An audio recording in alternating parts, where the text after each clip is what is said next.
Assalamualaikum warahmatullah. Ñu ngi leen di nuyu yeen ñi nga xamne yene sétane sen bi de Palor TV. ñu ngi nuyu ñi nekk ci jotaay bi yépp di nuyu képp kuy sétane di nuyu bu baaxa baax suñu bachelier yi nga xamne ñoy suñuy rak ñu fi nekk tay nga xamne téway bi ñom ñoko waral niñ ko xamé rek ma ngi tuddu Abdoulaye Gueye dekk Mbul nek président de l'amicale des élèves et étudiants Palor di nuyu bachelier yépp encore une fois di nuyu ñi nga xamne ñom na bokal ci fiñ tok ñu nek ay jambar yu nga xamne tay dañu ñew uniquement pour servir def la nga xamne ñom la leen seen mag yi defalon lolu ñu delo ko seen rak lolu mo waral tay ñu taxaw fi ñu tuddé ko journée d'orientation moy bis bi nga xamne mom lañ japp pour ndong yi nga xamne am nañu seen bac année bi passé ñu jappal leen ci walu orientation ba ku ci nekk rek ñi mën la yobbu daara ju kaw bo xamne di nga mëna continuer sa njang yoy nak dafa laaj jappalé ndax du ñepp ko mën té du ñepp ño am moyen bi aussi pour def ko lolu mo waral amicale des élèves et étudiants Palor taxaw pour que ay domam wala ay doom bi dekkanam lolu xawa yomb lol ci ñom ci lolu nak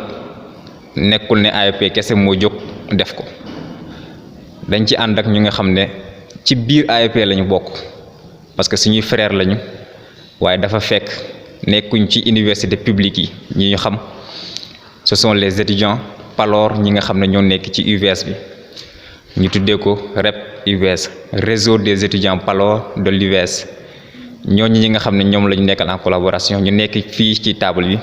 fasiyene aron la ñi nga xamne ñoy bachelier yi ñu leen ci gërëm bu baax ci seen taxaway bu am solo mu nekk ben taxaway bu patriotique bo xamne vraiment c'est à saluer waye aussi ñu gërëm bu baax PDG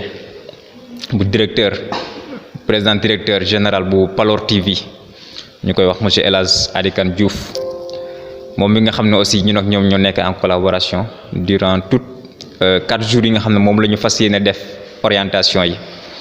ñu ko ci sante bu baax vraiment mu def ci couverture gratuite pour jour yépp génné alalam aussi def ko ci defin bu am solo kon ñu ko ci sante bu baax baax diko ñaanal itam li nga xamne mom la mébét ci askan wi ak télévision bi mu tek nga xamne askan wu commune Kër Moussa yépp ñu ci jaar di wax seeni soxla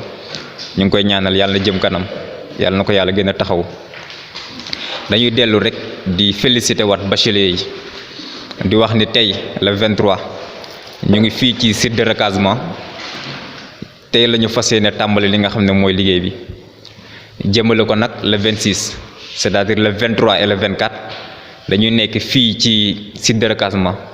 jéma enrôler l'ensemble des bacheliers yi nekk ci secteur bi mo xam yaangi joggé côté Touli motax mo xam yaangi joggé côté Landou manam bép village bi nga xamné djégé na fi di site de recasement rek ñu ngi ñaan bacheliers yi nekk secteur bobu nañu fekk ci fi tay au plus tard demain inchallah dañuy faral di tambali de 9h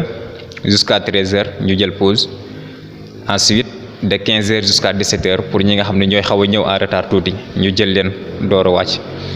lolu dinañ ko def fi le 23 et le 24 fi ci site de recasement le 25 et le 26 dinañ ko def centre culturel bu Xinen bi donc buñ démé Xinen l'ensemble des bacheliers yi nga xamné ñoo nekk ci village environnant yi muy Mbul di Kayal di Xodaba di 50 secteur bobu yépp mën nañu ñëw inshallah ñu continuer def liggéey bi ñu ngi sant ñëpp xamna pour ne pas trop monopoliser la parole damay gërëm rek képp ko xamné japp nga ci li nga xamné moy liggéey bi pour que mu mëna jëm kanam ci lolu ñu cité l'appui significatif bi nga xamné mom la Issa Diouf def en tant que membre nek ci mairie bu Kër Moussa ñu ngi ko ci sante bu baax diko gërëm di sante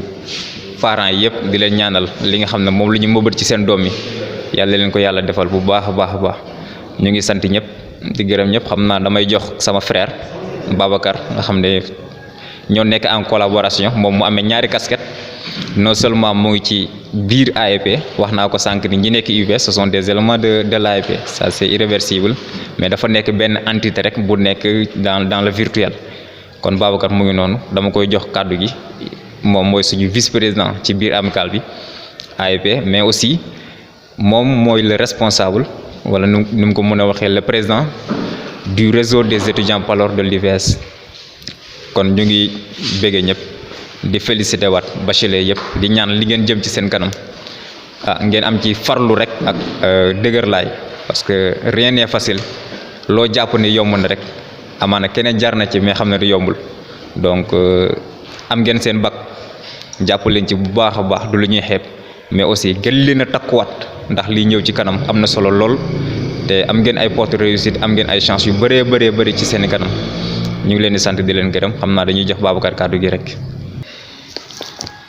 asalaamaaleykum wa rahmatulah. bon ñu ngi nuyu ku nekk turam ak santam di remercier ñëpp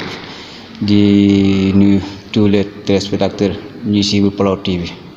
di remercier nos frères et sœurs yu teew fii tey, les nouveaux bacheliers et nos frères de l'AEP aussi. juste comme ni ñu ko waxee à chaque fois mooy UVS université de service à la communauté la, et donc le réseau des élèves, le réseau des étudiants Palor de l'UVS mënuñu def dara lu dul servir à leur communauté. ci loolu la ñu taxaw pour collaborer avec l'AEP.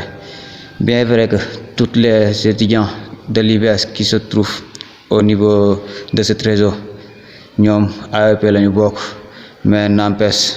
on a décidé de collaborer avec l'AEP pour aider nos frères et nos sœurs, les nouveaux bacheliers ñoo xamante ne ñoom dañoo war a def seeni choix ci ak seeni choix ci campus seen ak seeni nouveau université en fait, pour def seen étude universitaire. donc c'est quelque chose boo xamante ne dañ ci remercier ñëpp, et di remercier les parents aussi ak ceux qui ont passé les formations pour nos frères et sœurs ñu mën a ñëw fii tey pour def préinscription. juste dañuy insister ci collaboration avec l'AEP aussi, dañ leen di remercier ci opportunité bi, et on pense que aussi collaboration bi du yem tey, dina continuer pour d'autres activités. donc duñu mën a wax lu yàgg parce que juste daa am lu ñuy kaar mooy commencer l'activité. donc ñu ngi remercier ñëpp. Babacar Diouf, je suis de Landou et aussi président des étudiants Palor de l'UVS et vice-président de l'amicale des élèves et étudiants Palor. donc ñu ngi remercier ñëpp.